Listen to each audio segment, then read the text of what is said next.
আমার সমস্ত প্রিয় ছাত্রছাত্রীদেরকে আমার ইউটিউব চ্যানেলে তোমাদের সবাইকে স্বাগত।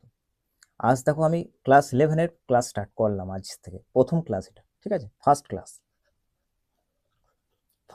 ফার্স্ট সেমিস্টার, ঠিক আছে? ফার্স্ট সেমিস্টারের ক্লাস। দেখবে তোমাদের 2 নম্বর ইউনিটে দেখবে মহাবিশ্ব সম্পর্কে আছে, দেখবে পৃথিবীর উৎপত্তি এবং দেখবে ভূবন্তরের গঠনটা। আমি আজ পৃথিবীর উৎপত্তি অর্থাৎ মহাবিশ্ব সম্পর্কে যে টপিকটা সেটাই তোমাদের এখানে করাবো। তোমরা পুরো ক্লাসটা দেখো, আমার 100% বিশ্বাস তোমরা পুরো বিষয়টা বুঝতে পারবে। তোমরা হয়তো একদিন ধরে পড়ে এসছো মহাবিশ্ব মহাবিশ্ব মহাবিশ্ব, কিন্তু মহাবিশ্ব কি তোমরা কিন্তু জানো না বা বলতে পারবে না কেউ জিজ্ঞেস করলে। কিন্তু আজকে এই ক্লাসটা দেখার পর তোমরা, আমি ডেফিনেটলি বলতে পারি, গর্ব করে বলতে পারি, ক্লাসটা দেখার পর তোমরা বলতে পারবে যে কাউকে মহাবিশ্ব কি, মহাবিশ্বের পরিভাষা কি। ঠিক আছে? তাই দেখো পুরো ক্লাসটি। চলো দেখো মহাবিশ্ব কি।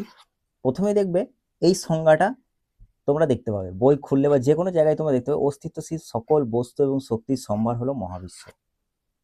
মহাবিশ্বের মধ্যে কি কি আছে দেখো, অসংখ্য ছায়াপথ, ধূমকেতু, নক্ষত্র, গ্রহ, উপগ্রহ, সূর্য, এই সমস্ত কিছু নিয়েই আমাদের মহাবিশ্ব তৈরি।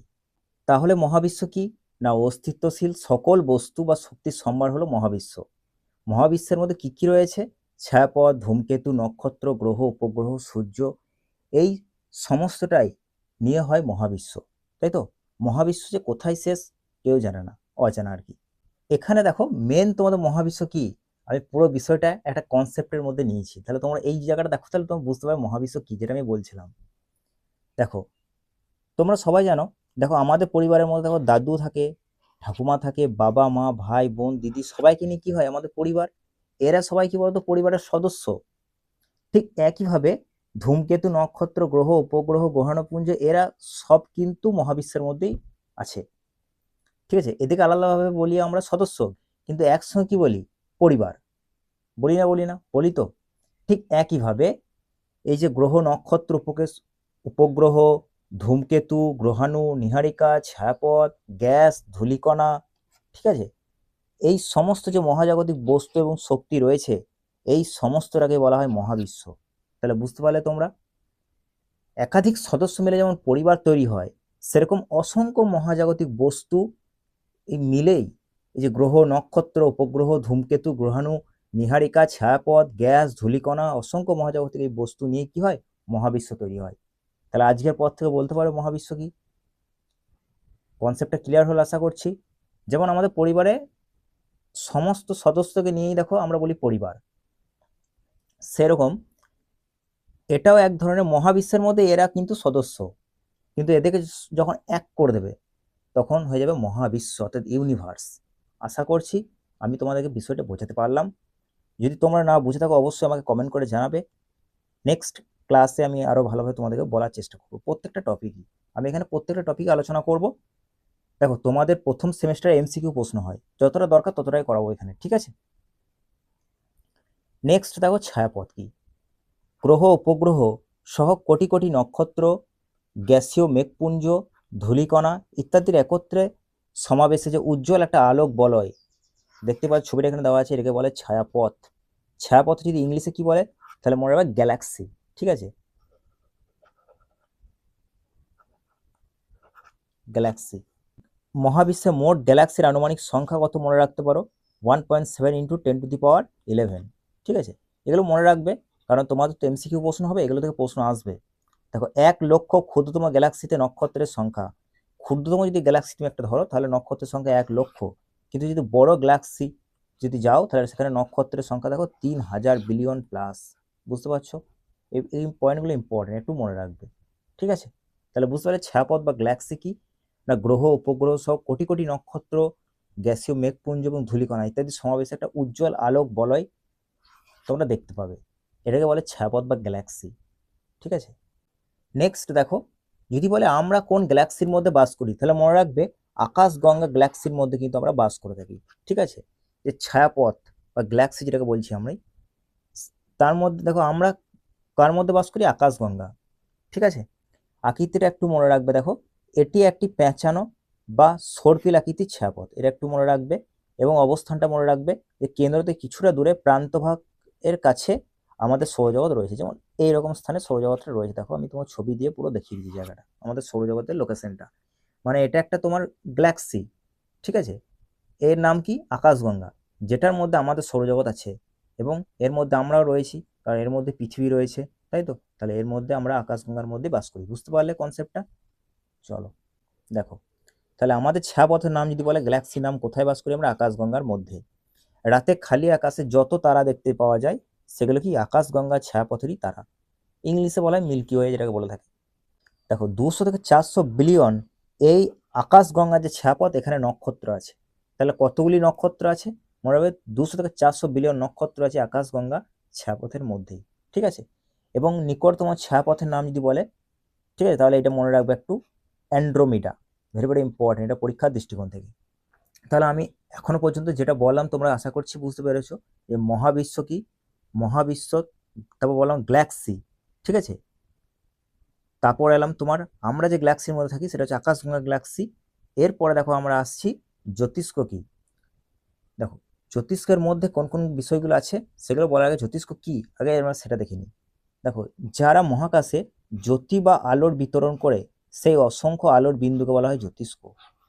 তাহলে দেখো তোমাদেরকে মনে রাখতে হবে জ্যোতিষ্ক কি। দেখো এখান থেকে কিন্তু বড় প্রশ্ন তো পড়বে না, তোমাদের শর্ট শর্ট প্রশ্ন পড়বে। তাই কিছু কিছু পয়েন্ট যেগুলো আমি বলে দেবো সেগুলো মনে রাখবে, পরীক্ষার দৃষ্টিকোণ থেকে কিন্তু ভেরি ভেরি ইম্পর্টেন্ট, ঠিক আছে। তাহলে জ্যোতিষ্ক কি এটা মনে রাখবে, যারা মহাকাশে জ্যোতি বা আলোর বিতরণ করে সেই অসংখ্য আলোর বিন্দুকে বলা হয় জ্যোতিষ্ক। তাহলে আশা করছি বুঝতে পারলে। এবার দেখো জ্যোতিষ্কের মধ্যে কোন কোনগুলো আছে দেখো, গ্রহ, নক্ষত্র, ধূমকেতু, উল্কা, নীহারিকা কি, এই সমস্ত কিছু আছে জ্যোতিষ্কের মধ্যে, ঠিক আছে। নেক্সট দেখো ভেরি ভেরি ইম্পর্টেন্ট, নক্ষত্র।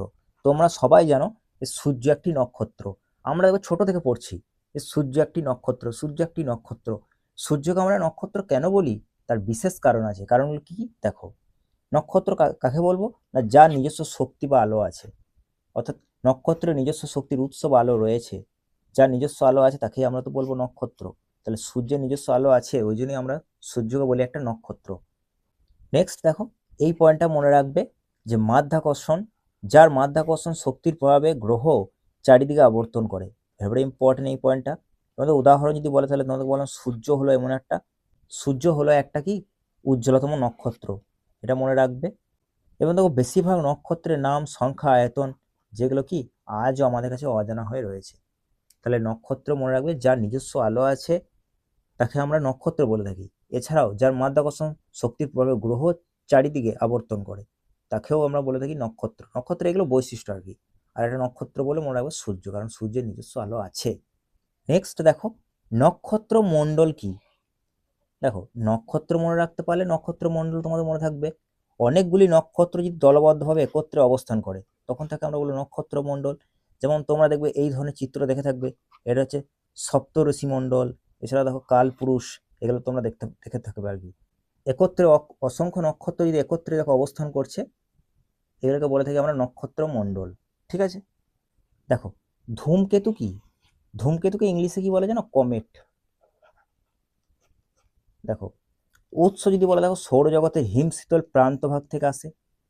দেখো গতিপথ যদি বলে তাহলে হবে পরিক্রমণ পথ পরিবর্তন করে সূর্যের দিকে ছুটে আসে, তোমরা ছবিটা থেকে বুঝতে ছুটে আসে। এবং দৃশ্যমানতা, সূর্যের যত কাছে আসে উষ্ণতা বাড়তে থাকায় এদের ছুটন্ত দেহের পিছনে দেখো, দেহের পিছনে দেখো একটা বাষ্পিত লেজ বা ঝাঁটার মতো দেখায়। লেজটা দেখো বাষ্পিত লেজ, যেটা ঝাঁটার মতো দেখাচ্ছে। দেখো ছবিটা থেকে তোমরা বুঝতে পারছো। ধূমকেতু কি বা কমেট কি, এখানে ভালো করে দেখো, এখানে আমি পুরো কনসেপ্ট তোমাদের জন্য নিয়ে নিয়েছি। দেখো সূর্যকে প্রদক্ষিণকারী এক ধরনের ছোট মহাজাগতিক বস্তু, দেখো ছোট কিন্তু বড় নয়, ছোট মহাজাগতিক বস্তু, যা প্রধানত কি দিয়ে গঠিত? বরফ, জমাট গ্যাস, ধূলিকণা এবং শিলাময় পদার্থ দিয়ে তৈরি বা গঠিত। শুধু এইটুকু মনে রাখবে তাহলে যথেষ্ট। এবং দেখো এগুলো সৌরজগতের প্রায় 4.6 বিলিয়ন বছরের আগের গঠনকাল থেকে অবশিষ্ট থাকা আদিম বস্তু। এটা মনে রাখতে পারলে কোনো দরকার নেই, শুধু তুমি এইটুকুই মনে রাখবে যে ধূমকেতু বা কমেট কি, সূর্যকে প্রদক্ষিণ করা এক ধরনের ছোট মহাজাগতিক বস্তু, যা কি দিয়ে গঠিত? বরফ, গ্যাস, ধূলিকণা, শিলাময় পদার্থ দিয়ে তৈরি। এখানের মধ্যে দেখো আমি দিয়ে দিয়েছি ধূমকেতু কি কি তৈরি হয়, বরফ, গ্যাস, ধূলিকণা এবং শিলাময় পদার্থ দিয়ে কি হয়? ধূমকেতু তৈরি হয়। ঠিক আছে, তাহলে দেখো এটা এরপর মনে রাখতে তোমাদের সুবিধা হবে যে কমেট কি। দেখো সৌরজগতে হিমশীতল প্রান্তভাগ থেকে আসে, পরিক্রমণ পথ পরিবর্তন করে সূর্যের দিকে ছুটে আসে আর কি। এই ছবিটা একটু মনে রাখবে, তাহলে তোমরা কনসেপ্টটা লিখতে পারবে, আর শর্ট প্রশ্ন পড়লে আর কি তোমরা কারেক্ট করতে পারবে। এবং কমেটটা দেখো লেজ আকার ধারণ করে। দেখো কার লেজ দেখা যায়, এই ধরনের প্রশ্ন কিন্তু পড়তে পারে। তাহলে মনে রাখবে কমেট এর আমরা লেজ বা ঝাঁটার মতো অংশ দেখতে পাই। ঠিক আছে, নেক্সট দেখো উল্কা কি না, পৃথিবীর প্রবল মাধ্যাকর্ষণ শক্তির প্রভাবে প্রচণ্ড গতিতে ভূপৃষ্ঠের দিকে ধাবমান জ্যোতিষ্ককে আমরা বলে থাকি উল্কা। ঠিক আছে, তোমরা আশা করছি স্তরগুলো জানো, troposphere, stratosphere, mesosphere, thermosphere and exosphere. সব থেকে বাইরে যে স্তরটাকে এক্সোস্ফিয়ার বলা হয়। ঠিক আছে, দেখো তাহলে পৃথিবীর প্রবল মাধ্যাকর্ষণ শক্তির প্রভাবে প্রচণ্ড বেগে ভূপৃষ্ঠে ধাবমান যে জ্যোতিষ্ক, সেগুলো বলে থাকি আমরা উল্কা। এই উল্কাপাতের ফলে একটা লেকের সৃষ্টি হয়েছে, মহারাষ্ট্রে আছে। তোমরা নাম বলতে পারবে? বলো দেখি, আমি নেক্সট স্লাইডে বলছি তোমাদেরকে। দেখো কত কিলোমিটার বেগে ধাবমান হয়, মনে রাখবে 11 থেকে 72 কিলোমিটার পার সেকেন্ড বেগে ধাবমান হয় পৃথিবীর দিকে। এটা একটু মনে রাখবে। ঠিক আছে, দেখো এখান থেকে প্রশ্ন পড়ে থাকে, এটা ভালো করে দেখবে। দেখো মিটিরয়েড কি, মিটিওর কি, আর মিটিওরাইট কি, এখান থেকে প্রশ্ন পড়ে থাকে, তোমাদের এমসিকিউ প্রশ্ন এখান থেকে পাবে। দেখো মহাকাশে থাকা ছোট শিলা এবং ধাতব শিলাময় যে বস্তু তাকে বলে মিটিরয়েড। তাহলে মহাকাশে থাকা যে ছোট শিলা বা ধাতব বা শিলাময় বস্তু সেটাকে মিটিরয়েড বলছে। ঠিক আছে, এবং মিটিরয়েড যখন দেখো বায়ুমণ্ডলে প্রবেশ করে দ্রুত গতির কারণে উত্তপ্ত হয়ে উজ্জ্বল আলোর যে রেখা সৃষ্টি করে, তখন তাকে বলা হয় মিটিওর।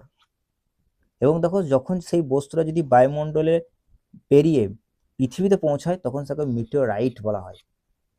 এই তিনটে পয়েন্টই কিন্তু মনে রাখবে, এখান থেকে প্রশ্ন পড়ে থাকে। মিটিরয়েড কি, মিটিওর কি, মিটিওরাইট কি। মহাকাশে যখন থাকছে তখন মিটিরয়েড, মিটিওর হচ্ছে বায়ুমণ্ডলে যখন প্রবেশ করছে তখন মিটিওর, আর বায়ুমণ্ডল পেরিয়ে যখন পৃথিবীতে পৌঁছাচ্ছে তখন মিটিওরাইট বলা হয়। তোমরা এখান থেকে দেখবে প্রশ্ন পাবে, আশা করছি।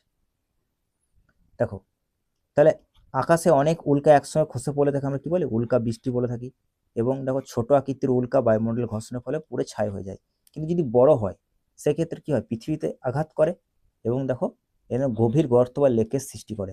একটা লেকের নাম আমি বললাম, মহারাষ্ট্রের কাছে কি লেক জানো, বলো দেখি। লোনার লেক, মহারাষ্ট্রে আছে লোনার লেক। ঠিক আছে, মিটিওরাইটের ফলে সৃষ্টি হয়েছে, যেটা মহারাষ্ট্রে আছে। ঠিক আছে, এটা একটু মনে রাখবে নামটা। দেখো এবার চলো আমরা দেখিনি ধূমকেতু এবং উল্কার মধ্যে পার্থক্যটা একটু দেখে নিই। দেখো তাহলে সৌরজগতের হিমশীতল প্রান্তভাগ থেকে সৃষ্টি এটা, আর দেখো আর এটা মহাকাশ থেকে পৃথিবীর দিকে ধাবমান হয় উল্কাটা। দেখো বাষ্পিত লেজ বা ঝাঁটার মতো অংশ দেখা যায় ধূমকেতুর ক্ষেত্রে, কমেট যেটা বললাম তোমাদেরকে আমি চড়ে দেখালাম। আর দেখো উল্কাটা কি হয়, ঘর্ষণে পুড়ে ছাই হয়ে যায়, পুড়ে যাওয়া আলো রেখা বা তারা খসা যেটাকে আমরা বলে থাকি, ঘর্ষণে এটা পুড়ে ছাই হয়ে যায়। বায়ুমণ্ডল ভেদ করে যখন আসে স্তরে, তখন সেটা ঘর্ষণে পুড়ে যাওয়া আলো রেখা। দেখো সূর্যের দিকে ছুটে যায় এটা, এটা মনে রাখবে একটু। ধূমকেতু বা কমেটটা দেখো সূর্যের দিকে ছুটে যায়, কিন্তু উল্কাটা দেখো মাধ্যাকর্ষণ এর প্রভাবে ভূপৃষ্ঠ দিকে নিচে নেমে আসে, ভূপৃষ্ঠ দিকে আসে। ঠিক আছে, কিন্তু এটা দেখো সূর্যের দিকে ছুটে যায়, এটা মনে রাখবে। আর বাষ্পিত লেজ বা ঝাঁটার মতো দেখায়, আর এটা ঘর্ষণে পুড়ে যাওয়া আলো রেখার সৃষ্টি হয়, যেটাকে তারা খসা বলে থাকি আমরা। আর মহাকাশ থেকে পৃথিবীর দিকে ধাবমান, আর এটা সৌরজগতের হিমশীতল প্রান্তভাগ থেকে পথটাকে আর কি পরিক্রমণ পথটাকে পরিবর্তন করে এটা সূর্যের দিকে ছুটে যায়। ঠিক আছে, আর এটা দেখো মহাকাশ থেকে পৃথিবীর দিকে ধাবমান হয়। এই দুটো পয়েন্ট একটু ভালো করে মনে রাখো। তাহলে আশা করছি বুঝতে পারলে। দেখো তাহলে মহাবিশ্বের মধ্যে কিন্তু সবকিছু আছে। দেখো মহাবিশ্ব, তার মধ্যে ছায়াপথ, নক্ষত্র এবং নক্ষত্রমণ্ডল, অন্যান্য জ্যোতিষ্ক, ধূমকেতু, উল্কা, সমস্ত কিন্তু দেখো মহাবিশ্ব। তাহলে আমি তোমাদেরকে বললাম মহাবিশ্ব কি না, ধরো পরিবার, বাবা ঠাকুমা, বাবা মা, দাদু দিদা, ভাই বোন, সব এগুলো হচ্ছে একটা অংশ। দেখো এগুলো কিন্তু সব মহাবিশ্বের মধ্যে চলে আসছে, পরিবারের মধ্যে। সেরকম মহাবিশ্বের মধ্যে এই ছায়াপথ, নক্ষত্রমণ্ডল, ধূমকেতু, উল্কা সমস্তটাই মহাবিশ্বের মধ্যে অন্তর্ভুক্ত। তাহলে আশা করছি আজকে তোমরা মহাবিশ্ব কি এই কনসেপ্টটা বুঝতে পেরেছো। নেক্সট ক্লাসে আমি তোমাদেরকে সৌরজগৎটা পড়াবো। তোমাদের ক্লাস কেমন লাগলো অবশ্যই সবাই কমেন্ট করে জানিও। দেখা হবে নেক্সট ক্লাসে।